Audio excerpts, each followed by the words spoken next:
Notre dominante à nous, c'est ingénierie de l'élevage, IDE. On est d'accord, c'est pas ouf comme acronyme, du coup on a pensé à un nouveau méga, Make l'élevage great again. On n'en a pas encore parlé à Sylvie et Sophie, mais c'est décidé. Alors qu'est-ce qu'on voit en IDE? Pour résumer, pas d'élevage, pas de vache. Pas de vache, pas de pâture, pas de pâture, pas de biodiversité, pas de biodiversité, pas de biodiversité. Bon, à mon avis, le vrai problème dans tout ça, c'est pas de vache, pas de fromage. Ici, on imagine le monde parfait de demain avec des cochons, des moutons, des poules, des abeilles, des vaches, et puis des éleveurs heureux qui sont bien rémunérés par leur travail, avec des animaux en bonne santé, et puis qui produisent de la qualité. Et là, juste là, un petit géranium. Je vous promets, ça va être bien, ça va être très bien même. Et là, vous allez me dire, mais Anne-Louise, c'est dans les papyrus dessinés pour les enfants, là, on est dans le monde réel. Alors, j'ajouterai qu'IDE, c'est aussi des belles rencontres, avec par exemple des experts en médecine alternative qui vous expliqueront qu'on peut soigner le mal par le mal. Ouais, on n'est pas loin de vous demander de passer du côté obscur de la force. C'est aussi des généticiens qui vous expliqueront qu'en fait, tout n'est pas bon dans le cochon.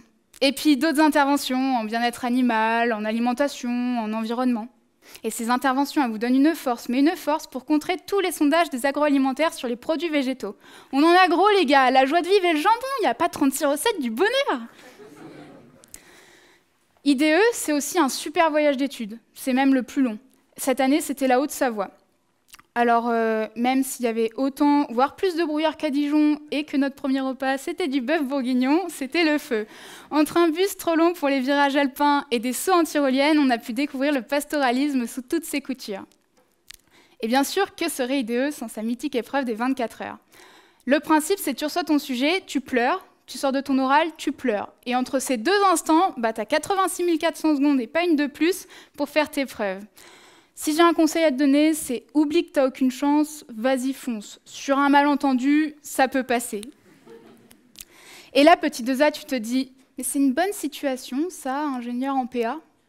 Écoute, je ne dirais pas qu'il y ait de bonnes ou de mauvaises situations. Tu trouveras peut-être un stage unique, voire un peu farfelu, où on te demandera peut-être de mettre des cotons sous tes aisselles pour récupérer ta sueur. Glamour, hein. Et puis tes débouchés seront variés, du terrain au bureau, de la pâture en passant par le ministère ou la filière poisson, vous aurez tout pour plaire. Bref, il y a l'agronome, c'est un gars, il voit un mouton, il réfléchit. Bon, il réfléchit, quoi. Et il y a l'IDE, c'est un gars, ou une fille d'ailleurs, il voit un mouton et il réfléchit. Mais c'est un IDE. Alors si vous avez envie de comprendre pourquoi un monde sans élevage, on ne lui prédit pas un grand avenir, bienvenue en IDE.